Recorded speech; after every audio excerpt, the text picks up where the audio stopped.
గులాబీ వెనకంజ ఖర్చుకు ముందుకు రావడం లేదు. నియోజకవర్గాల పునర్విభజన అవుతుందనే భావన. రిజర్వేషన్లు సైతం మారుతాయని ముందుకు రాని నేతలు.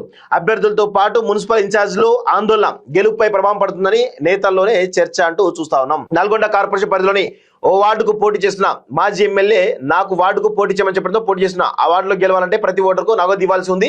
కానీ పార్టీ నుంచి కానీ మాజీ ఎమ్మెల్యే నుంచి కానీ ఫండ్ ఇవ్వలేదు. అప్పులు చేసి ఇప్పటికే ప్రచారం నిర్వహించారు. ఇంకా అప్పులు చేయడం నా వల్ల కాదు. అప్పులు చేసి ఓటర్లకు పంచినా గెలుస్తానో లేదో. అధికార కాంగ్రెస్ పార్టీకి చెందిన అభ్యర్థి ముమ్మరంగా ఓటుకు ఇంత అని పంచుతున్నాడు. ఆయనతో నేను పోటీ పడలేను, వాళ్లకు అధికారం ఉంది, అందుకే సైలెంట్ అయ్యా అని అది బీఆర్ఎస్ పార్టీ నుంచి ఓ వార్డుకు పోటీ చేసిన అభ్యర్థి ఆవేదన. చేతులు ఎత్తేసిన ఇన్ఛార్జీలు. సో బీఆర్ఎస్ పార్టీ అధిష్టానం మున్సిపల్ ఎన్నికల్లో ప్రతిష్టాపన తీసుకున్నది. కానీ పార్టీ అసెంబ్లీ సెగ్మెంట్ల ఇన్ఛార్జీలు చేతులెత్తడంతో పార్టీ గెలుపుపై ప్రభావం పడే అవకాశం ఉన్నది. కీలక సమయంలో కొంతమంది దూరంగా ఉండడంతో పోటీ చేసిన అభ్యర్థులను గుబులు పట్టుకున్నది.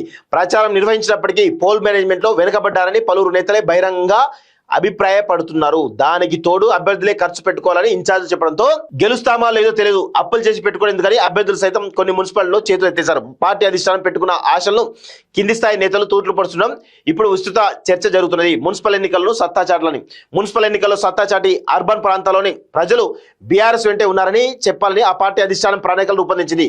ఉమ్మడి జిల్లా నేతలతో సమావేశాలు నిర్వహించి దిశానిర్దేశం చేశారు.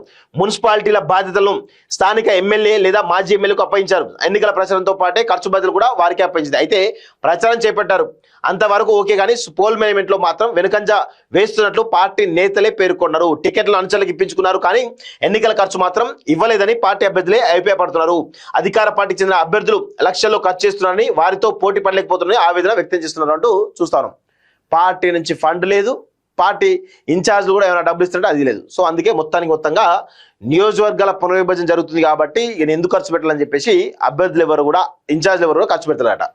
కేంద్రం అసెంబ్లీ నియోజకవర్గాల పునర్విభజన చేసేందుకు కసరత్తు చేస్తుంది. అయితే కొన్ని మున్సిపాలిటీలు సైతం ప్రస్తుతం ఉన్నటువంటి నియోజకవర్గాల నుంచి పోయే అవకాశం ఉంది. ఇంకా కొన్ని మండలాలు కానీ ఇతర నియోజకవర్గాల్లోని మున్సిపాలిటీలు కానీ మార్పులు జరిగేటువంటి అవకాశం ఉంది. అంతేకాదు రిజర్వేషన్ సైతం మారే అవకాశం ఉంది. ఈ నేపథ్యంలో ఈ మున్సిపాలిటీ ఎన్నికల్లో ఖర్చు చేయడం ఎందుకని బీఆర్ఎస్ మాజీ ఎమ్మెల్యే ఇన్ఛార్జీలు అసలు ఒక్క రూపాయి కూడా ఖర్చు పెట్టినటువంటి పరిస్థితి అయితే కనబడుతుండ. సో అభ్యర్థుల్లో తీవ్రమైనటువంటి ఆందోళన నెలకొన్నట్టుగా తెలుస్తా ఉంది.